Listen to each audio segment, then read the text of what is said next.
বন্ধুরা সকালের ব্রেকফাস্টে কিংবা রাতের ডিনারে ঝটপট 1 কাপ আটা আর আলু দিয়ে এই সুন্দর টেস্টি মুখরোচক পরোটাটি বানিয়ে নিতে পারেন খুবই সহজেই। তার জন্য প্রথমেই নিয়ে নেব একটি বোলের মধ্যে 1 কাপ পরিমাণ আটা, দিয়ে দেব হাফ চামচের মতো লবণ, দিয়ে দেব কিছুটা পরিমাণ জোয়ান, দিয়ে দেব 1 চামচের মতো সাদা তিল, দিয়ে দেব কিছুটা পরিমাণ চিলি ফ্লেক্স, কিছুটা পরিমাণ দিয়ে দেব ধনেপাতা কুচি, 1 চামচের মতো দিয়ে দেব ঘি। বন্ধুরা এই ঘিটা দিয়ে আটাটা মাখলে পরোটার ফ্লেভারটা খুব সুন্দর আসবে আর খেতেও খুব সুন্দর লাগবে। এবার সমস্ত উপকরণগুলো একসাথে ভালোভাবে মিশিয়ে নিয়ে মেখে নিয়েছি খুব সুন্দর করে। এবার অল্প অল্প জল দিয়ে একটা সফট নরম ডো রেডি করে নেব।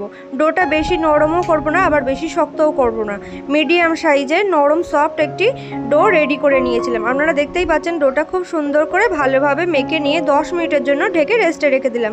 এবার ওভেনের ওপর একটি কড়া বসিয়ে 1 চামচের মতো তেল গরম করে নিয়ে গোটা জিরে আর হাফ চামচের মতো গ্রেট করে নেওয়া আদা নিয়ে নিলাম, দিয়ে দিলাম কিছুটা পরিমাণ কারি পাতা কুচি। এবার 1 মিনিটের মতো ভেজে নিয়ে দিয়ে দিলাম হাফ চামচের মতো ধনে গুঁড়ো, হাফ চামচের মতো জিরে গুঁড়ো, হাফ চামচের মতো দিয়ে দিলাম লঙ্কার গুঁড়ো, কিছুটা পরিমাণ সামান্য দিয়ে দিলাম হলুদ গুঁড়ো।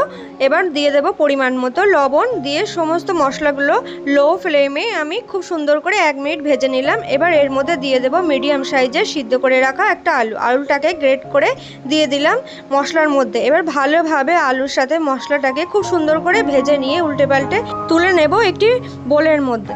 অন্যদিকে যে আটার ডোটি মেখে রেখেছিলাম সেই ডোটাকে আবারও ভালোভাবে মেখে নিয়ে আমরা যেভাবে রুটির লেচি কাটি মিডিয়াম সাইজের ওরকম 3টে লেচি আমি কেটে নিলাম। এবার একটা লেচি নিয়ে আমি রুটির আকারে গোল করে বেলে নিলাম। যেভাবে আমরা রুটি বেলি সেভাবেই রুটিটাকে বেলে নিলাম।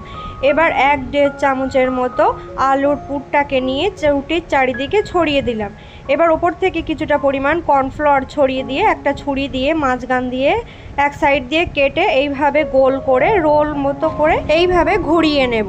তো বন্ধুরা 1 কাপ আটা আর একটা আলু দিয়ে ঝটপট এই সুন্দর মুখরোচক পরোটাটি ঝটপট বানিয়ে নিতে পারেন কোনো রকম ঝামেলা ছাড়াই। তো বন্ধুরা আমি এখানে দুটো প্রসেসে আপনাদেরকে পরোটা করা দেখাবো।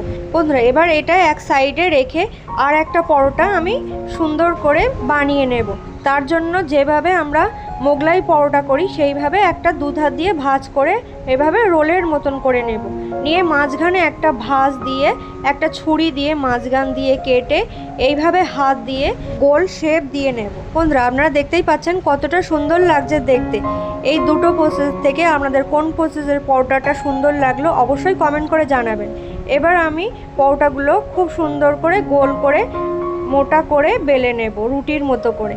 তো বন্ধুরা দেখতেই পাচ্ছেন কতটা সুন্দর লাগছে দেখতে। তো বন্ধুরা সুন্দর করে বেলে নিয়ে আমি পরোটাগুলো খুব সুন্দর করে রেডি করে নিয়েছি। এবার একটা তাওয়ার ওপরে 1 চামচের মতো তেল ভালোভাবে গরম করে নিয়ে পরোটাটি দিয়ে উল্টে পাল্টে দু সাইড খুব সুন্দর করে সেঁকে নিয়েছি। কতটা সুন্দর লাগছে বন্ধুরা আপনারা দেখতেই পাচ্ছেন। এগুলো খেতে কিন্তু খুবই মুখরোচক আর মজাদার হয়ে থাকে। সকালের ব্রেকফাস্টে কিংবা রাতের ডিনারে ঝটপট এই পরোটাটি বানিয়ে নিতে পারেন কোনো রকম ঝামেলা ছাড়াই। তো বন্ধুরা আমার এই পরোটাটি আপনাদের কেমন লাগলো অবশ্যই কমেন্ট করে জানাবেন। ভালো লাগলে লাইক শেয়ার করতে ভুলবেন না আর অবশ্যই আমার চ্যানেলটিকে সাবস্ক্রাইব করে রাখার অনুরোধ রইল। ধন্যবাদ বন্ধুরা।